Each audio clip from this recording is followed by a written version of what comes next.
अल्लाह तो मोमिनों से उनके दुश्मनों को हटाता रहता है। बेशक अल्लाह किसी खयानत करने वाले नाशुक्रे को दोस्त नहीं रखता।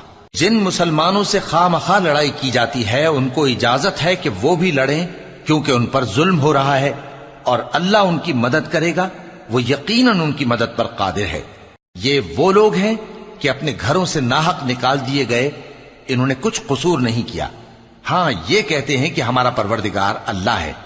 और अगर अल्लाह लोगों को एक दूसरे से न हटाता रहता तो खानकाहें और गिरजे और यहूदियों के इबादत खाने और मुसलमानों की मस्जिदें जिनमें अल्लाह का कसरत से जिक्र किया जाता है गिराई जा चुकी होती।